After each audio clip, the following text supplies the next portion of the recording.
नमस्कार, मैं संगीता सिंह तंवर, आप सबका स्वागत है। मैं कवित्री हूँ और एक नाटककार भी हूँ, लेकिन लेखन के चित्र से मेरा परिचय कम और नाटकों से ज़्यादा रहा। मैंने बहुत सारे थिएटर ग्रुप्स जैसे इफ्टा, जननाट्य मंच और कला संगम के तरफ से भी बहुत सारी परफॉर्मेंसेस दिल्ली और दिल्ली के बाहर दिए। लेकिन आज मैं जिन शख्सियत से मिलवाने जा रही हूँ उनके वो किसी परिचय के मोहताज नहीं है। वो बहुत श्रेष्ठ और बड़े कहानीकार हैं, प्रतिष्ठित, और उनके बहुत सारे कहानीकार और कहानियाँ और उपन्यास आ चुके हैं। और रेडियो पर भी, ऑल इंडिया रेडियो पर भी उन्होंने काफ़ी समय तक अपने सेवाएं निदेशक के पद पर दी है। और उनसे रिटायर होने के बावजूद भी उन्होंने काफ़ी सारी जगह बच्चों को प्रसारण और ब्रॉडकास्टिंग से रिलेटेड बहुत सारी क्लासेस देकर के उन्हें लाभान्वित किया है। तो आज जिनके बारे में हम बात उनसे करने जा रहे हैं वो बहुत बड़े श्रेष्ठ आंचलिक कथाकार माने जाते हैं। उन्होंने जीवन भर शोषण और दमन के विरुद्ध संघर्ष किया और उन्होंने देशज समाज के लिए उसकी असंगता, विसंगतियाँ और असमानताएँ, सामाजिक और राजनीतिक चेतनाएँ और अन्य विसंगतियों को अपनी रचनाओं में जीवंत किया। तो आइए उन्हीं के बारे में, उनके परम मित्र और समकालीन रहे आदरणीय मधुकर गंगाधर जी से बात करते हैं। नमस्कार सर, आपका स्वागत है। नमस्कार सर, सबसे पहले तो यही है कि आप उनके करीबी रहे, परिचित रहे, तो आप कब उनसे मिले, कब आपका परिचय हुआ? एक्चुअली हम लोग एक ही जिले के रहने वाले हैं, एक ही जगह के हैं। और जब मैं पूर्णिया कॉलेज में पढ़ता था, ये 1952-53 की बात रही होगी, इंटरमीडिएट में था, तो नेपाल की क्रांति हुई थी।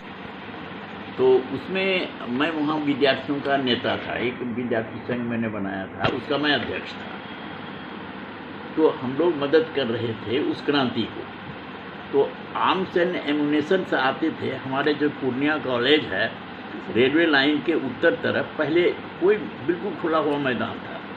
बाई प्लेन वहाँ से सामान आता था और मेरी देख रेख में वो सारा सामान वहाँ से उठ करके हॉस्टल आता था।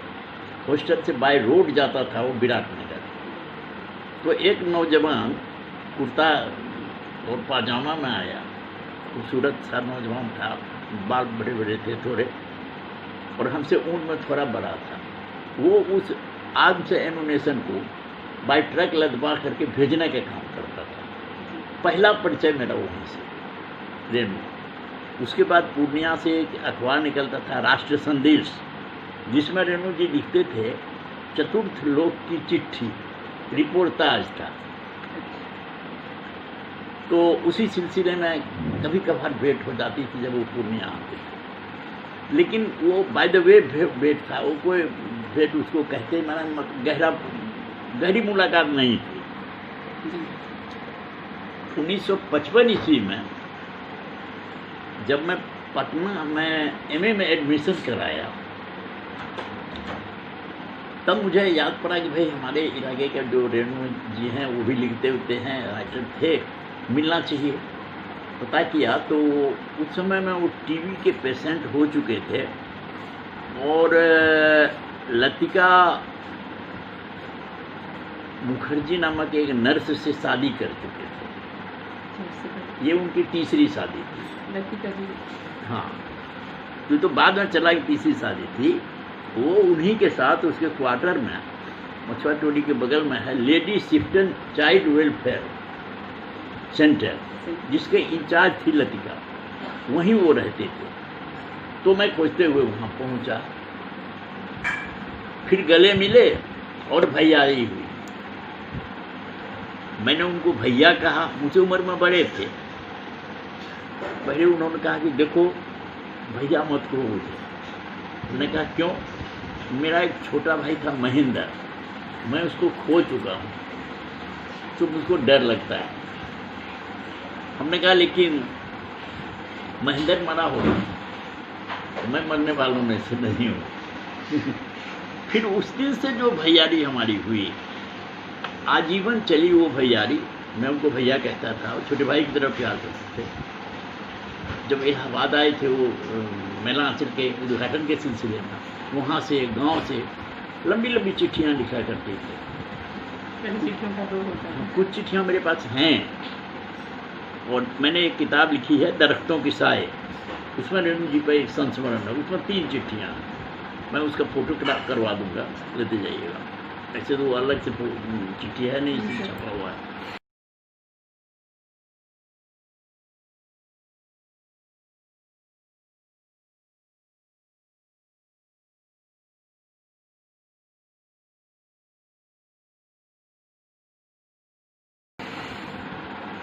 तो इस तरह से था।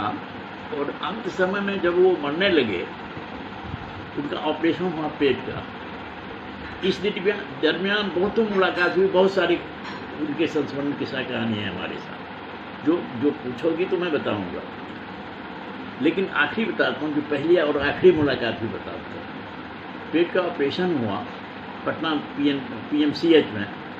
जिस दिन ऑपरेशन उनका होने वाला था, उसी दिन इंदिरा गांधी का गवर्नमेंट उलट चुका था, नई गवर्नमेंट बन रही थी।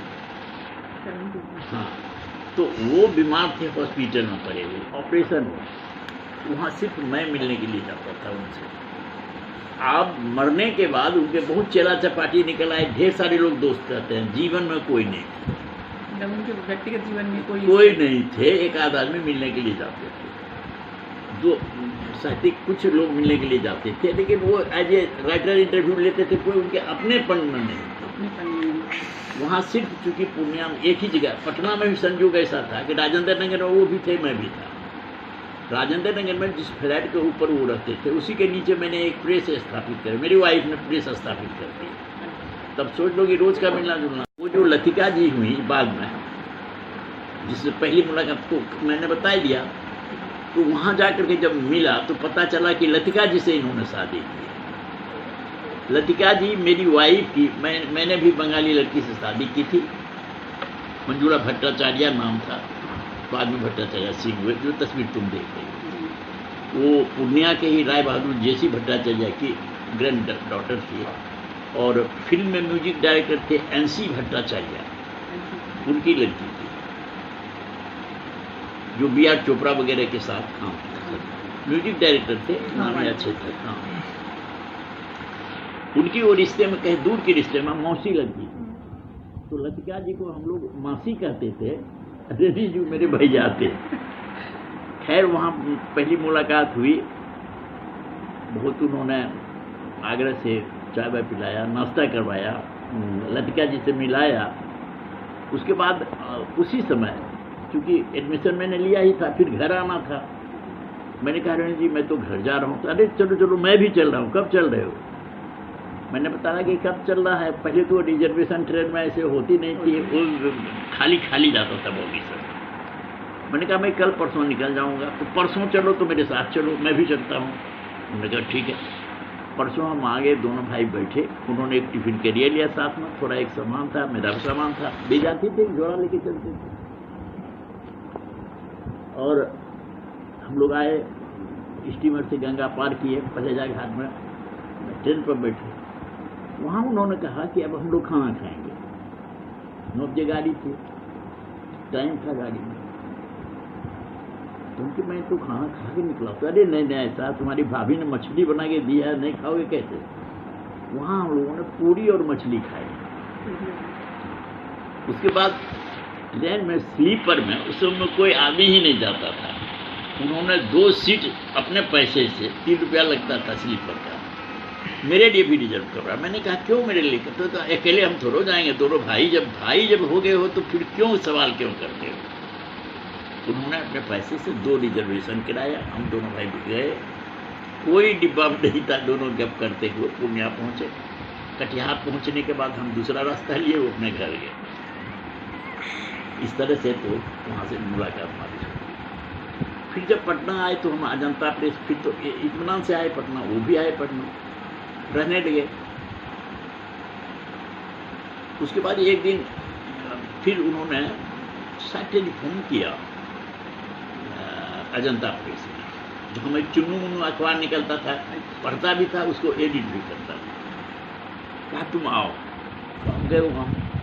कहा देखो जो तुम्हारी भाभी है गहना बेच करके इसने एक किताब में नहीं छपवा दी। और क्या करें, बेचें कहाँ।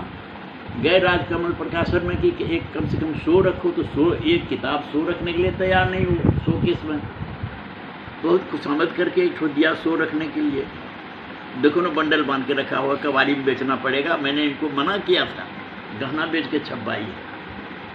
उस किताब का नाम है महिला आंचल। उसे संजोग देखो कि उसके बाद अरोड़ा जो मालिक थे उसमें राजकमल प्रकाशन के, वो आए, उन्होंने एक किताब दी, उनको पढ़ा रहा, थोड़ा अच्छा लगा, नलिन जी को दिया। नलिन जी ने एक आलोचना लिख दी कि प्रेमचंद से आगे, और उसके बाद प्रेम वही किताब में। हाँ, लेकिन हमसे और उनसे कोई संबंध में फर्क नहीं पड़ा। मैंने यहाँ तक कि उनकी किताब का रसन में ट्रांसलेशन हुआ, वो रूस गए, उनको इन्वाइट किया, रूस गए। तो रूस में उस समय सिस्टम ये था कि रॉयल्टी के पैसे नहीं देते थे, कैश नहीं देते थे, काइंड में आप ले लीजिए। रेणु जी जब लौट के आए तो हमको उन्होंने कहा, रेणु जी ने, कि देखो जो महिला आंचल की रॉयल्टी हमारे रूस में है, मशीन मंगवा लो तो अपने प्रेस के लिए। हमने कहा कि इतना ही नहीं चल रहा है, वो बड़ा, और इससे ज़्यादा नहीं कर सकते। इस तरह हम लोग रहते थे। मेरे घर के बगल में एक सुरपति झा नाम के व्यक्ति रहते थे, ये जो रेणु जी के परम मित्रों में से थे, वो प्राय जाते थे। दूसरा उपन्यास जब पट्टी पड़ी कथा उन्होंने लिखी, तो उसमें सुरपत झा, शायद मेरा जहाँ तक स्मरण है, सुरपत झा नाम का कोई व्यक्ति मैंने आता है, उसमें कहीं है चरित्र के तौर पर। हाँ, वो चरित्र के तौर पर, वो उनके दोस्त थे। सुनने में ये आया है कि महिला आंचल की प्रसिद्धि के बाद उनको हाथी पर बिठा करके उनको, मतलब। हाँ, मैं वही तो कह रहा हूँ। तो वो जो अरोड़ा थे, बड़े ही बिजनेसमैन थे। उन्होंने क्या किया कि पटना में उनको हाथी पर बैठा के, पीछे अंग्रेजी बाजा धून वाला, वो, हाँ, पटना कॉलेज के नज़दीक जो वहाँ जो उसका राजकमल प्रकाशन था, वहाँ से लेके रेलवे स्टेशन तक उनको ले गए। इस तरह जुलूस निकाला बाजा वाजा के साथ। उसके बाद फिर इलाहाबाद जब आए वो, उसको इलाहाबाद उनको बुलाया। इलाहाबाद में उन्होंने एक बड़ा भारी रात्रि भोज दिया, जिसमें भगवत शरण उपाध्याय, ये लोग सब लोग थे, बड़े बड़े लोग थे। रेणु जी ने वहाँ से मुझे चिट्ठी लिखी। चिट्ठी पढ़ना, मज़ेदार चिट्ठी है। वो लिखते थे कि अरे, चिट्ठी में उन्होंने लिखा है, पढ़ोगे, ये इतनी मेरी तारीफ करने लगी कि मुझको लगा कि पिटवाएगा। तो तुम अगर रहते तो हम चिकारी में दोनों भाई बातचीत कर लेते, तुमने कोई था दे साथ में, हम क्या करते। इस सब तरह की चिट्ठी वो लिखते थे। रेणु जी की विशेषता ये थी, उपन्यासकार में तो सब लोग जानते हैं, और ये भी जानते हैं कि महिला आंचल के विरोध में मैंने कुछ लिखा है, जो उनके, हाँ, लाइफ टाइम में लिखा। ऐसा नहीं कि मैं पीछे लिखता हूँ, उनके समय में लिखा, और सैद्धांतिक रूप से लिखा। कोई ज़रूरी नहीं है कि अगर मेरा बाप है तो मैं अपने पिता को राष्ट्रपति मान लूँ, कोई ज़रूरी तो नहीं है। वो जो हैं मेरी नज़र में वही न रहेंगे, या राष्ट्रपति ही हूँ मेरे पिता, तो उनको मैं राष्ट्रपति मानूं कि पिता मानूं, ये सवाल उठता है। आपके लिए रेणु बहुत बड़े लेखक होंगे, मैं तो उनको भैया मानता था। जो उनमें कमी मुझे महसूस हुई, मैंने खुल के कहा। और अगर कोई भाई नहीं कहेगा तो कौन कहेगा? वो मैं महसूस करता, उनको बुरा भी नहीं लगा। उन्होंने बल्कि इसको कहा, पटना कॉलेज के इसमें BN कॉलेज के आगे में एक कॉफ़ी हाउस था। कॉफ़ी हाउस में मिले हम, तो उन्होंने कहा कि देखो मत कर, तुम जो अपनी किताब में लिख दियो ये तो परमानेंट हो गया, तुम मैगजीन वगैरह में लिखते कहीं तो बुरा नहीं हुआ। फिर दोनों आदमी मिलकर के कॉफ़ी पिए, तो उनको बुरा नहीं, ऐसा आलोचना जो होती थी उनको बुरा नहीं लगता था, खास करके मैं जो लिखता था। मेरी नज़र में वो उपन्यासकार से ज़्यादा रिपोर्टाज उनके चतुर्थ लोक की चिट्ठी जो उन्होंने कस्बा के लाइफ पर लिखा है, किसी ने आज तक उस तरह का। दूसरी बात क्या है कि वो जो पत्र लिखते थे काश कि उनके सारे पत्र जमा किए जाते। मेरे पास 3-4 पत्र ही बचे। उन्होंने तो चिट्ठी बहुत लिखी, लेकिन 3-4 पत्र लिखे। 2 चीज़ मेरे उनकी का जवाब नहीं था। टेबल टॉक, इतना अच्छा बात करते थे वो, मिलने जुलने में लोगों को सम्मोहित कर देते। और दूसरा कि पत्र जब लिखते थे तो उनके पत्र बहुत ही मार्मिक हुआ करते थे, और एक अजीब अपने किस्म का होता था। उस तरह का पत्र मैंने किसी का पढ़ा नहीं। जिंदगी में तो लाखों मैं कह रहा हूँ, इसलिए कि जिस समय हम लोग कहानी लिखते थे तो लड़के लड़कियां मैंने फैन की तरह हम लोगों के पीछे चलते थे। नहीं है जो भारतीय संस्कृति की देन है यौन सुचिता, आपने वो यौन सुचिता को मेंटेन नहीं, तो हंसने लगे। कहा कि तुम कहाँ से खोज के ये सब चीज़ निकालते हो यार, हंसने लगे। तो हम दोनों में कोई विरोध नहीं था, लेकिन लोगों ने बाद में ये कहा कि मधुकर जी तो रेणु के विरोधी हैं, मधुकर जी तो रेणु को विरोधी। अब वो कह रहे हैं जो रेणु जी मरते समय भी कोई देखने के लिए नहीं गए। और मैं जिस दिन उनका ऑपरेशन हुआ था उसके एक दिन पहले तक मैं वहाँ था।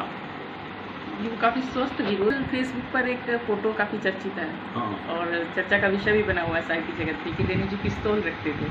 हैं? पिस्तौल रखते थे रेणु जी। हाँ। ये बात कहाँ तक सही है? सही है। वो ये तो मैं भूल ही गया। रेणु जी को गांव में झगड़ा हो गया जी। तो उन्होंने क्या किया ये कोई नहीं जानता है। और हर लेखक महान होता है, अरे उसकी कृति महान होती है। लेखक महान हो इसकी कोई जरूरी नहीं है। अब कृति है महान इसलिए लेखक भी महान है, वो तो, लेकिन लेखक का व्यक्तिगत जीवन महान हो ही इसकी कोई जरूरी नहीं है। कि आप दस्तावेज़ी वगैरह को देखिए, इतना बड़ा उपन्यासकार है लेकिन व्यक्तिगत कैसा था? व्यक्तिगत चरित्र उस तरह का नहीं था। जेल सजा तक भोग आए थे गलत काम की वजह से। गाँव में रेणु जी को भी झगड़ा हुआ। एक कुआं था, कुआं में उन्होंने लोगों का पानी लाना बंद कर दिया, चारों तरफ कांट का जहर डाल दिया। झगड़ा बढ़ गया, उन्होंने एक पिस्तौल का लाइसेंस ले लिया। तो हमको एक दिन दिखलाया था, देखो मैंने पिस्तौल लिया। हम कि आप क्या करिएगा पिस्तौल, आप चलाइए तो हमको, आप गोली भरी मारिए हमको छीन लेते हैं। अरे रेणु जी पिस्तौल चलाया नहीं जाता है, वो कलेजा चाहिए पिस्तौल चलाने के लिए। वो हम लोग पिस्तौल चला सकते हैं, आप क्या पिस्तौल चलाइएगा? हंसने लगे। लेकिन पिस्तौल उनको था, हमको दिखलाया तो पिस्तौल उन्होंने लिया था, ऐसे पिस्तौल उन्होंने लिया था। और गांव की झगड़ा की वजह से लिया, मुकदमा हुआ था, गांव की वजह से वो महिला आंचल से संबंधित भी कोई मुकदमा उनके ऊपर हुआ था? महिला आंचल से जुड़ा हुआ भी कोई मुकदमा उनका? नहीं, महिला आंचल से जुड़ा हुआ कोई मुकदमा नहीं। उन्होंने रेडियो में नौकरी की सर, हमारे साथ नौकरी कर रहे थे। तो वो भी शुरू में ऐसा हुआ कि जगदीश चंद्र माथुर जब डायरेक्टर जनरल होके आए और केसकर मिनिस्टर थे, तो केसकर भी नाटककार थे, बहुत अच्छा मराठी के अच्छे नाटककारों में से थे। जगदीश चंद्र माथुर भी साहित्यिक व्यक्ति थे। उन्होंने क्या किया कि जो साहित्यकार लोग थे उनको नॉमिनेशन दे करके, मैंने नॉमिनेट करके या कहो कि आमंत्रित करके रेडियो से जोड़ा। सुमित्रानंद पंत को जोड़ा, इलाचंद्र जोशी को जोड़ा, कई लोगों को जोड़ा, उसमें रेणु जी को भी जोड़ा। तो वो असिस्टेंट प्रोड्यूसर होकर के पटना रेडियो स्टेशन पर थे। और मैं बाई इंटरव्यू मैं गया था। मैंने भी एज असिस्टेंट प्रोड्यूसर ज्वाइन किया। मैं था 5 ईयर प्लान पब्लिसिटी वाला, क्योंकि मैं इकोनॉमिक्स का यूनिवर्सिटी में टॉपर था और इंडस्ट्री डिपार्टमेंट उसके पहले मैं कमर्शियल इंटेलिजेंस अफसर था। वहाँ मन नहीं लगा तो उस नौकरी को ज़बरदस्ती छोड़ करके रेडियो में आए। मैं भी था असिस्टेंट प्रोड्यूसर, मैं 5 ईयर प्लान पब्लिसिटी के लिए थे। तो वहाँ खूब बैठक होती थी हमारी, उसमें संस्मरण भी मैंने के लिया था। लेकिन रेडियो में उनको प्रफुल्ल चंद ओझा मुफ्त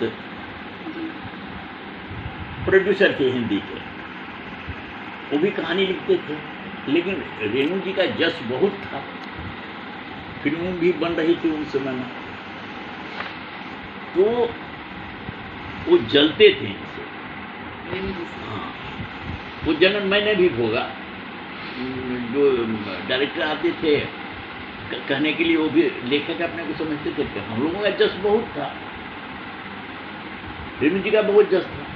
नतीजा क्या हो कि रेणु जी को उन्होंने सिर्फ नेपाली प्रोग्राम करने के लिए साप्ताहिक दिया और बाकी सारा प्रोग्राम करते थे। तो मैं चाहता था, हम रेणु जी सब बैठ करके चाय पीते थे। रेणु जी के यहाँ मैं गया, मैंने कहा आजकल आप क्या देख रहे हैं? उन्होंने कहा कि आजकल मैं टेबल देख रहा हूँ। टेबल देख रहा हूँ? हाँ, मैं टेबल देख रहा हूँ, बाकी सारा काम तो मुफ्त जी देख रहे हैं। उनको सफोकेशन हुआ, उन्होंने नौकरी की। सफोकेशन की वजह से, फूलचंद ओझा मुफ्त के सफोकेशन की वजह से उन्होंने नौकरी की। ठीक, यही बात। तो उन्होंने एक टेबल कहानी भी लिखी है शायद। हाँ, वो जुड़ी हुई है शायद इससे। नहीं, मैंने वो कहानी नहीं पढ़ी, लेकिन उन्होंने मुझसे कहा था कि टेबल, बल्कि एक कवि से उन्होंने मुलाकात कराया। उन्होंने हमको चपरासी भेजा, कहा कि मतलब तुमको हमारे साथ आएगा, चाय पिएगा, जरूरी है। मैं उनके कमरे में गया, कहा कि मिलो, एक कवि जी है, वो यहाँ के थे, वहीं बिहार के कहीं के थे। हाँ कवि जी सुनाइए, तो इनको कविता। कवि जी ने जो 2 पंक्ति सुनाई सो सुना देता। सारी रात का मैं तो जागल हुआ हूँ, तेरे प्यार में मैं तो पागल हुआ हूँ। मुझको तो हंसी लग गई, रेणु जी ने बिल्कुल नहीं हंसी चेहरे पाई, फिर गंभीर होकर ये कहा, वाह क्या जागल के साथ पागल का तू भराया है। इसके बाद कहते हैं कि मत यही सब मनोरंजन आजकल मैं कर रहा हूँ। तो रेणु जी को आकाशवाणी में काम करने का मौका नहीं दिया गया,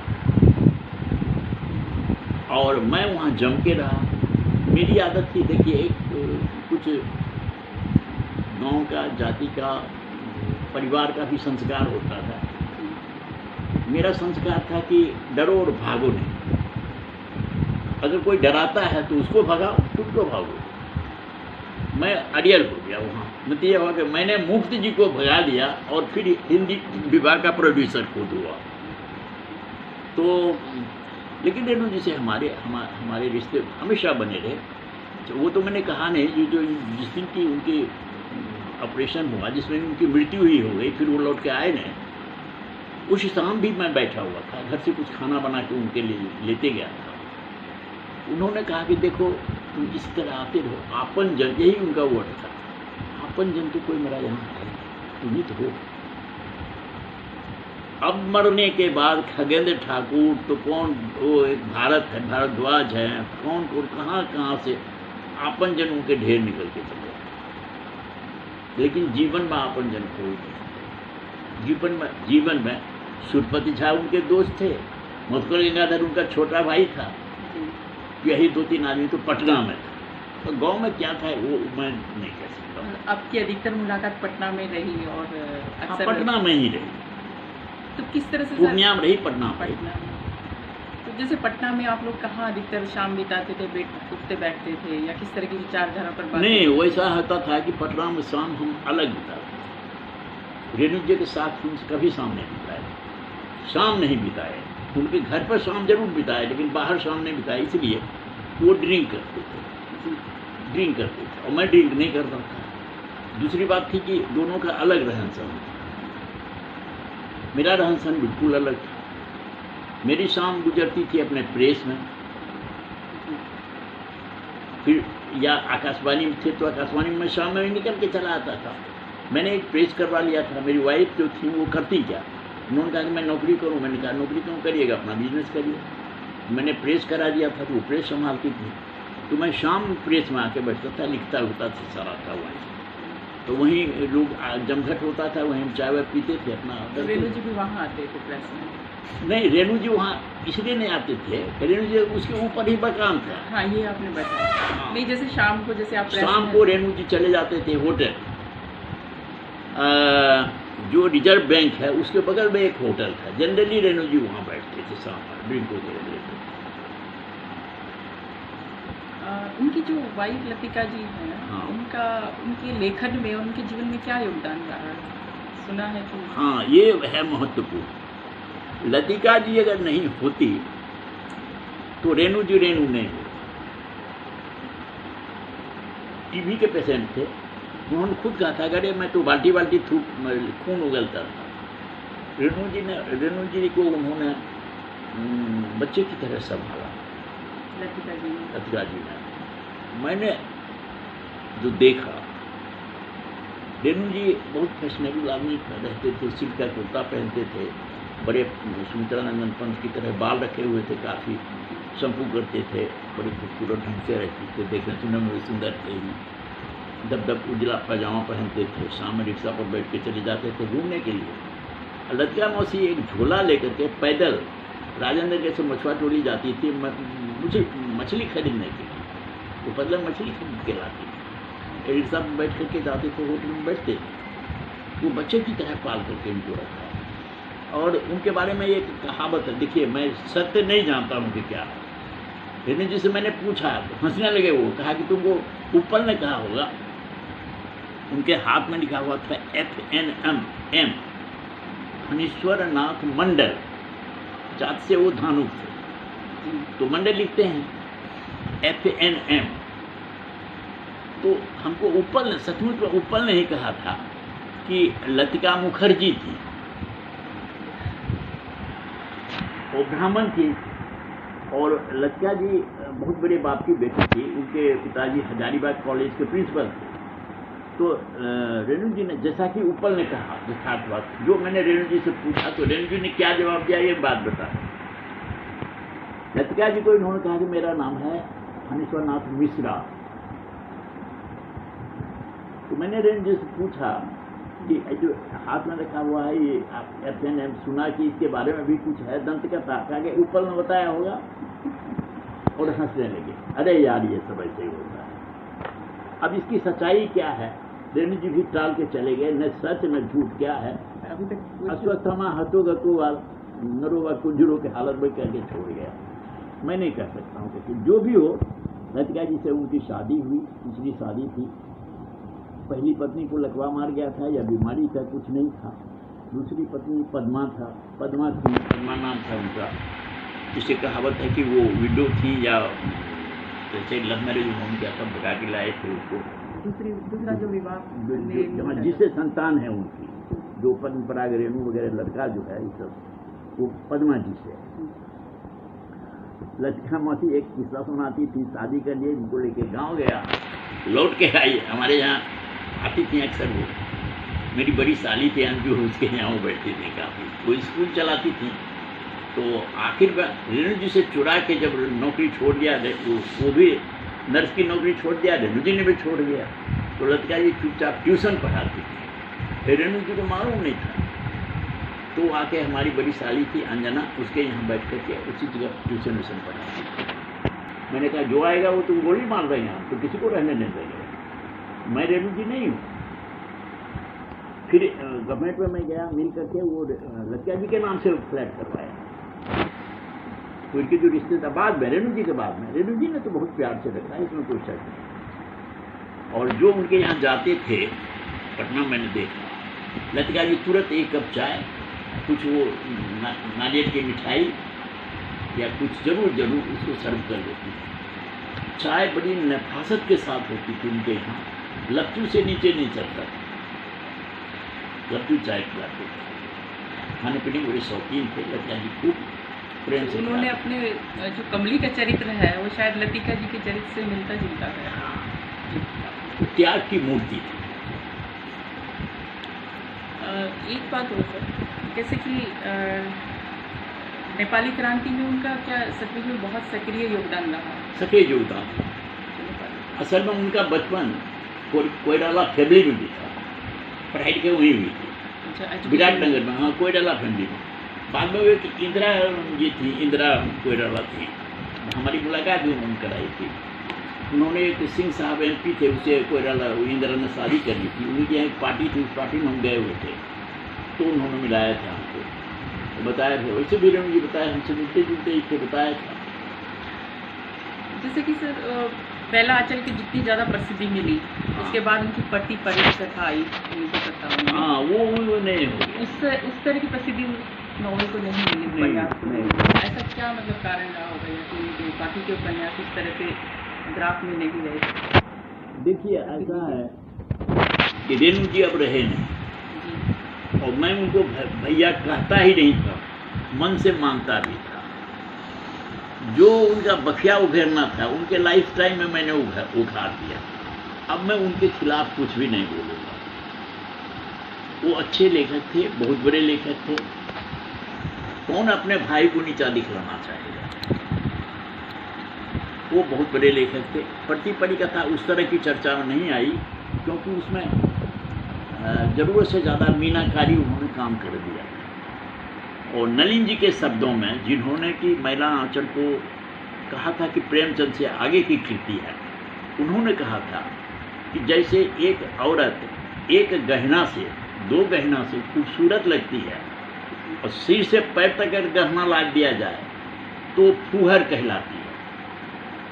मैला आंचल और प्रतिपड़ी कथा में यही अंतर है। ये नलिन जी के शब्द हैं, मेरे नहीं। एक चीज़ और मैं आपसे जानना चाहूँगी, जैसे कि नए कहानीकार का दौर था उस समय। हाँ। और जैसे कि आपने जैसे बताया, ये भी राजेंद्र यादव जी और ये मार्कंडेय जी और शेखर जी और इधर निर्मल वर्मा जी, इन सबको काफ़ी नाम उस समय मिला कि नए कहानीकार आंदोलन के लेखक उनको माना गया। लेकिन उस समय रेणु जी भी थे, लेकिन रेणु जी का नाम उस तरह से नए कहानीकार में नहीं आया, आंदोलन में नहीं लिया गया। उसमें बताता हूँ मैं, हुआ ये था कि नई कहानी की बुनियाद असल में एक पुस्तक से पड़ी है, और नाम तो बाद में नई कहानी पर। मार्कंडेय और कमलेश्वर की सम्मिलित एक किताब थी, पान फूल, जो हैदराबाद से पित्ती का जो कल्पना पत्रिका निकलती थी उसी प्रेस से निकली थी। मूल रूप से नई कहानी वहीं शुरू हुई थी, नई कहानी बुनियाद बनी। उसके बाद हम लोग उसमें आ गए। रेणु जी, राजेंद्र यादव और मोहन राठी, ये लोग हमसे पहले की पीढ़ी में थे। एक राउंड लिख के बैठ चुके थे, कहीं चर्चा नहीं हुई थी। राजेंद्र यादव भी नई कहानी में नहीं थे, तो बाद में उन्होंने कहानी पकड़ा और कमलेश्वर से दोस्ती की, मोहन राकेश से की दोस्ती। लेकिन मोहन राकेश, राजेंद्र यादव और रेणु एक राउंड लिख के थक चुके थे। हम लोग जो आए, नई कहानी एक्चुअली मार्कंडेय, कमलेश्वर, मैं, शिव प्रसाद सिंह, निर्मल वर्मा, शानी, शशि प्रभा शास्त्री, महरुनिसा परवेज, शेखर जोशी, शिव प्रसाद सिंह, अमरकांत, हम इन लोगों की ग्रुप की कहानी थी एक्चुअली। और उस समय राजेंद्र यादव कहीं नहीं थे, रेणु भी कहीं नहीं थे। लेकिन चूंकि इतनी चर्चा हम लोगों की हो गई तो ये लोग भी कहानी लिखने लगे, और राजेंद्र यादव विक्रम से इस बीच में आ गए, दोस्ती किया। और विक्रम से मोहन राकेश भी आ गए, जबकि मोहन राकेश बाद में वो लोग आए। आप जब 55-56 में देखिएगा, एक्चुअली नई कहानी की जो सबसे मजबूत बुनियाद पड़ी वो एक विशेषांक कहानी का था, 1956 में निकला। उसमें ही मेरी कहानी भी ढिबरी छपी। हुआ था ये कि वहाँ एक प्रगतिशील सम्मेलन हुआ इलाहाबाद में। हजारी प्रसाद द्विवेदी ने उसको प्रसारित किया, महादेवी वर्मा ने प्रसारित किया, 2 सत्र चला। वहाँ हम लोग सब गए हुए। वहाँ नई कहानी के ग्रुप वाले ही लोग थे। वहाँ न तो रेणु थे, न राजेंद्र यादव थे, न मोहन राकेश।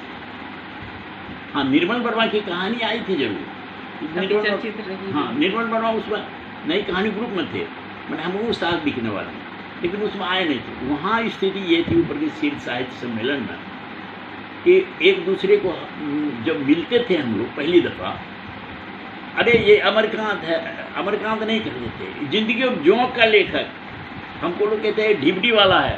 कहानी के नाम से आप लोग, कहानी के नाम से हमारी कहानी उस जो 56 में जो विशेषांक निकली उसी में ये सारी कहानियाँ आई। तो वो विशेषांक कहाँ से निकला था? अब वो इलाहाबाद से निकला था। उसमें इसका शेखर जोशी का कोसी का घटवार, और कमलेश्वर का राजा निर्वंशिया, मार्कंडेय का हंसा जाए अकेला, अमरकांत का जिंदगी और जोंक, शेखर जोशी का कोसी का घटवार, और शिव प्रसाद सिंह का कर्मनाशा की हार, मेरी कहानी ढिबरी, ये सब उसी एक अंक में छपे। इसीलिए जब मुझको किसी ने पूछा कि सबसे बड़ा आप संपादक किसको मानते हैं, तो मैंने कहा कि हिंदी में सबसे बड़ा संपादक जो हुआ उसका नाम है भैरव प्रसाद। 5 वर्ष के अंदर में, 4 वर्ष के अंदर में इन्होंने इतने लेखक दिए जितने कि पिछले 50 साल में कोई नहीं दे सका। 1 साल सोचिए नहीं, इतने लेखक, ये सब मार्क भैरव प्रसाद गुप्त के संपादक आए। काफ़ी बड़ी उपलब्धि रही कहानी के क्षेत्र में। नहीं और ये बरगोलापन न कहिए, आज भी नई कहानी के टक्कर के जो लोग रह चुके हैं, आज भी वो कहानी नहीं मिल पा रहा। जबकि कोई इस तरह की चीज़ें देखने में मिलती ही नहीं मिल रही है, इसलिए नहीं मिल रही है, जबकि मौका है लिखने का। अब देखिए जैसे कोरोना है, इसमें जो मानव का सफोकेशन है, जो आदमी के लिए परेशानी है, इस पर बहुत ही बेहतरीन चीज़ लिखी जा सकती है। नई पीढ़ी के लिए चैलेंज है। लेकिन इस तरह की लेखन शैली देखने में आ नहीं रही है। नहीं आ रही है। तो जो होता है कि जो सामाजिक टकराव होती है, शोषण और इस सब के खिलाफ, तो हम लोगों ने भी शुरू से यही लिखा। और क्या लिखा? शोषण टूटन के खिलाफ।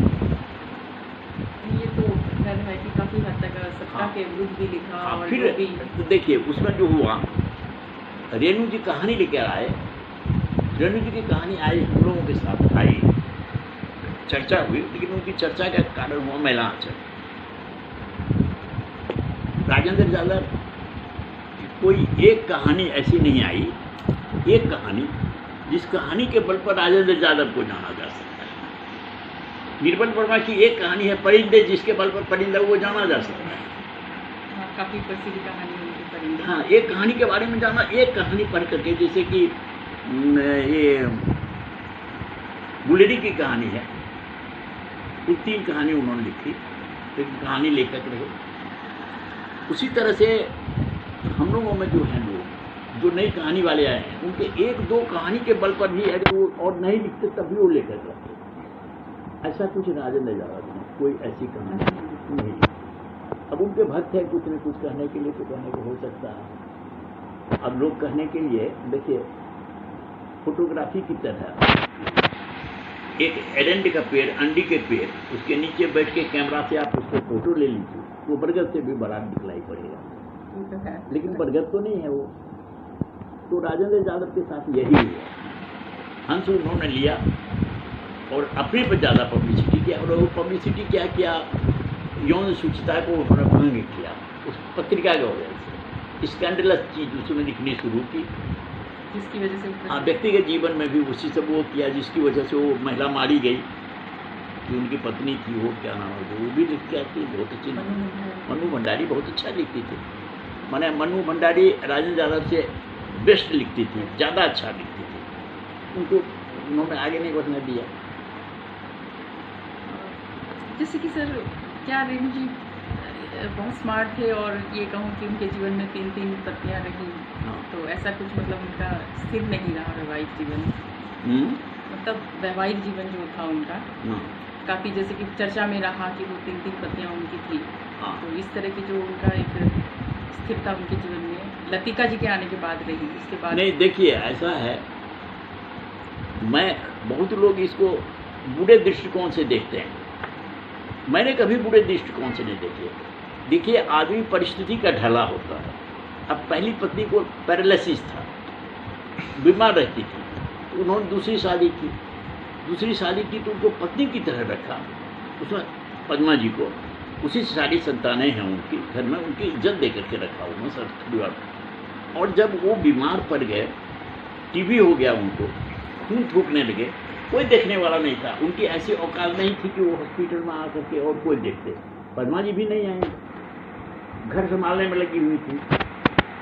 उस हालत में जान बचाने के लिए सिर्फ और सिर्फ लतिका थी, और लतिका जी ने उनको पाल पोस करके अपने बच्चे की तरह रखा। वो भी बदनाम हो गई। नतीजा क्या हुआ कि बदनामी की वजह से उन्होंने शादी की, जो लतिका जी कोई संतान नहीं हुई। तो ये कारण रहा उनका। अच्छा सर, वो उनकी विचारधारा को लेकर के भी काफ़ी प्रश्न उठते हैं हाँ। कि उनका झुकाव, आप तो उनसे काफ़ी करीबी रहे, तो उनका झुकाव किस राजनीतिक विचारधारा की तरफ दिख सोशलिस्ट रहा है? पार्टी के विचारधारा में वो एक ही विचारधारा था, सोशलिस्ट पार्टी की। शुरू से सोशलिस्ट थे और नेपाली आंदोलन से सोशलिस्ट पार्टी से ही जुड़े हुए थे और उसके बाद ही वो सोशलिस्ट पार्टी से ही रहे, आखिर तक सोशलिस्ट पार्टी से जयप्रकाश जी से जुड़े हुए। जयप्रकाश भी आंदोलन से भी हाँ, काफ़ी जयप्रकाश जी जुड़े हुए थे, उसी आंदोलन में भी रहे। वो जो जयप्रकाश का आंदोलन हुआ इंदिरा जी के खिलाफ जो हुआ था, जी जी, काफ़ी चर्चित रहा वो आंदोलन। उसमें थे। उन्हीं दिनों वो बीमार पड़ गए। वही ना मुझको पूछते थे क्या हुआ क्या हुआ। हमने कहा कि देखिए, जब आपका राज आया तब आप नहीं रह रहे, तब आप ऑपरेशन करवा रहे हैं और उनके ऑपरेशन की वजह से नहीं मरे, उनको एनेस्थीसिया ओवरडोज दे दिया, जिसकी वजह से वो होश ही में नहीं आए, मर गए। अंतिम दिन मैं ही था और एक अलग गाड़ी। ये सर, एक बात और मैं जानना चाहती हूँ रेणु जी के बारे में, कि जैसे कि उनका एक बारे में एक अनंत सिन्हा जी हैं पत्रकार, हाँ। उनकी एक वेबसाइट चलती है और फणीश्वर नाथ रेणु जी के बारे में हाल ही में उन्होंने किताब निकाली है पूरी। हाँ, हाँ। तो उनका एक आर्टिकल में मैंने एक जगह पढ़ा था कि नामवर सिंह जी ने कहा है कि रेणु जैसे आंचलिक कथाकार की वजह से भाषा पर नकारात्मक प्रभाव पड़ा है। तो आप इस बात को कहाँ तक सही मानते हैं? नहीं, ऐसा नहीं है। नकारात्मक प्रभाव नहीं पड़ा है। अगर ये नामवर सिंह ने कहा है तो गलत कहा है। मैं नामवर सिंह को यहाँ नामवर सिंह का विरोध करता हूँ। नहीं, मैं उस आर्टिकल को कोट करके कह रही हूँ जो कि मैंने मतलब जो भी हुआ, जिसने भी कोट किया, जिसने भी कहा है, वो चाहे नामवर सिंह ही क्यों न हो। नामवर सिंह और लोगों के लिए तोप होंगे, मेरे लिए तोप नहीं है, क्योंकि हम लोग मार्कंडे के 2 मिनटो रोड पर बैठ करके नई कहानी में जो डिस्कस करते थे, नामवर भाई दूसरे दिन हास्य पर शीर्षक से वही लिखते थे। तो नामवर जी हमारे लिए वो हमारी तोप नहीं है। तो नामवर जी ने भी अगर कहा तो मैं विरोध करता हूँ। मैला आंचल से पहले भी देहाती दुनिया नाम की एक किताब शिवपूजन सहाय की आई, जिसमें उन्होंने इसी तरह की टेक्निक अवतार की है। ये जो ग्रामीण और जिसको ग्रामीण शब्द कहते हैं, लोकल लैंग्वेज कहते हैं, लोकल लैंग्वेज देने से अलंकृत हुई भाषा समृद्ध हुई, विकृत नहीं हुई। अगर कोई कहता है कि विकृत हुई, उसकी गलती है। तब उन्होंने अमेरिकन साहित्य को नहीं पढ़ा, रूसी साहित्य को नहीं पढ़ा, व्हाइट फ्लोज द डॉन नहीं पढ़ा, सोलोखोव का, ढेर सारी किताबें हैं, दस्तावेज़ को नहीं पढ़ा, और अमेरिकन साहित्य स्ट्रो वगैरह को तो, पॉपुलर वगैरह को तो पढ़ा ही नहीं। तब देखते कि ये जो लोकल जॉर्ज बर्नार्ड था, अंग्रेजी में उन्होंने आयरिश इंग्लिश का ऐसा व्यवहार किया है जो कि डिक्शनरी में नहीं मिलेगा आपको। लेकिन वो जॉर्ज बर्नार्ड शाह हैं क्योंकि अंग्रेजी वाले हैं। हिंदी में भी रेणु ने लिखा, चाहे सत्यनाथ भागरी ने लिखा, चाहे नागार्जुन ने लिखा, चाहे मैंने लिखा या शिव प्रसाद सिंह ने लिखा, तो भाषा अलंकृत हुई, विकृत नहीं हुई। नहीं, मैं स्पेशली वो आर्टिकल मैंने पढ़ा तो मुझे याद आया इस समय वो प्रश्न की मैं पूछूं कि आपकी क्या राय है, कहाँ तक सही है ये बात? जब नहीं, मैं वही कहा ना, देखिए लोकल लैंग्वेज जो इस्तेमाल किया गया रेणु जी ने मैला आंचल में, इससे हिंदी भाषा अलंकृत हुई, विकृत नहीं हुई। उसे जरा एक देखिए, अगर एक गांव का चरित्र है तो वो हिंदी भी बोलेगा तो शुद्ध हिंदी नहीं बोलेगा। अगर शुद्ध हिंदी उससे कोई बोलवाता है तो गलत करता है, जो पहले से होता था। हम लोगों ने उसको हिंदी भी बुलवाया तो इसी के टोन में। और हमारे शिव प्रसाद सिंह, इन लोगों के आंचलिक शब्द के प्रयोग में फर्क ये है कि हम लोगों ने आंचलिक शब्द को इस जगह पर रख करके प्रयोग किया कि उसको अर्थ समझने में किसी को दिक्कत नहीं हो। रेणु जी ने ये नहीं सोचा कि अर्थ समझने में दिक्कत भी हो सकती है, धड़ल्ले से उन्होंने व्यवहार किया। बहुत जगह हाँ, तो कई लोगों को कहना पड़ता है कि भाई डिक्शनरी देखना पड़ता है। तो आंचलिक शब्द का व्यवहार तो ठीक है, इस अर्थ में रेणु को कसूरवार नहीं साबित किया जा सकता। अगर सोना में किसी ने बेसी अलंकार करके, बेसी गहने में बेसी नक्काशी कर दी, फिर भी तो सोना ही है। तो रेणु को इस मामले में कोई बदनाम करना गलत बात है। सर, ये कहा जाता है कि उनको हिंदी में दूसरा प्रेमचंद के नाम से जाना जाता है, उनकी दूसरे प्रेमचंद की संज्ञा उनको दी गई। तो आप उनका मूल्यांकन किस तरह से करते हैं? मैं एक उनको अच्छा उपन्यासकार मानता हूँ। और जहाँ तक प्रेमचंद हैं, प्रेमचंद को मैं वह नहीं समझता हूँ जो और लोग समझते हैं। प्रेमचंद भी एक वर्ग विशेष के जो लेखक हैं उन्हीं के प्रेमचंद हैं। जैसे जो एक कम्युनिस्ट विचार के लोग हैं। कुछ लोग हैं जिन्होंने प्रेमचंद को प्रेमचंद के उछाला है।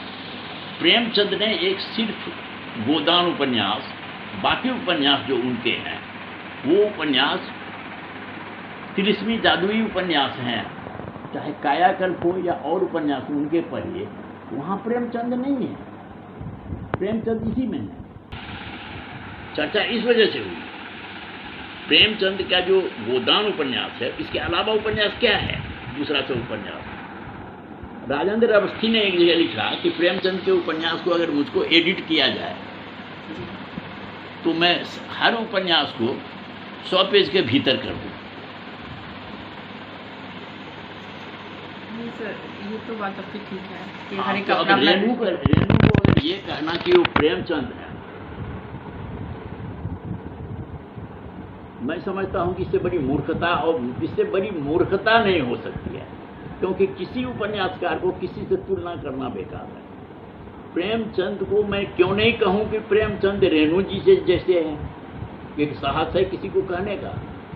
क्या वजह है कि उत्तर प्रदेश के प्रेमचंद को ही लोग तुलना करते हैं कि ये प्रेमचंद हैं।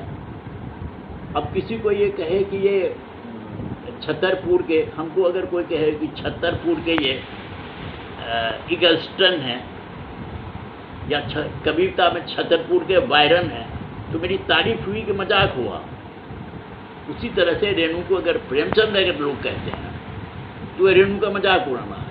रेणु रेणु है, प्रेमचंद प्रेमचंद है, तुलना का कोई सवाल ही नहीं उठता है। कैसे तुलना करेंगे आप? किस चीज में तुलना करेंगे? कोई तुलना करके तो बता। मैं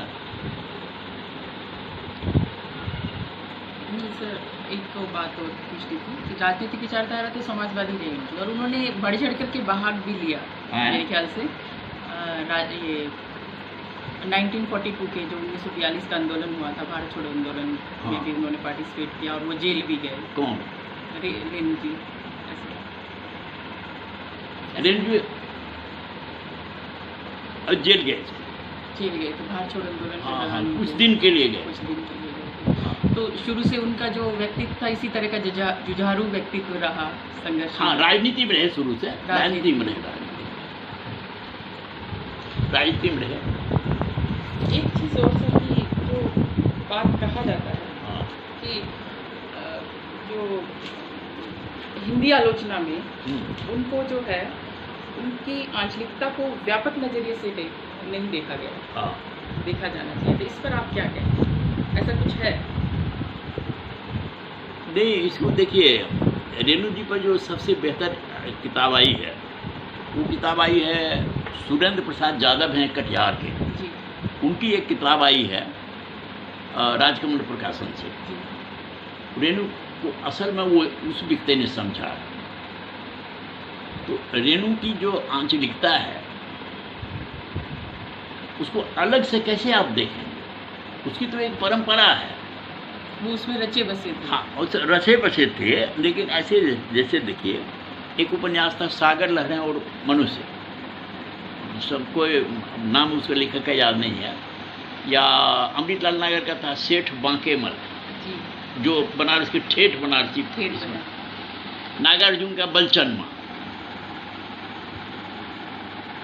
अब रेणु को अलग करके कैसे आप देख सकते हैं? रेणु को अलग करके नहीं देख सकते हैं। तो ये जो है, अब देखिए रेणु जी के साथ एक दिक्कत और भी है, जो सुविधा भी मानिए, दिक्कत भी मानिए। भारत में और खास करके बिहार में जातीय समीकरण हुआ। ये तो बहुत बड़ा है। तो रेणु जी की जातीय समीकरण में हो गया कि एरंडोपी द्रिमायते, उस जाति में और उस तरह की जातियों में कोई नलिन बिलोचन शर्मा नहीं है, कोई जनार्दन प्रसाद द्विज नहीं है, कोई दिनकर नहीं है,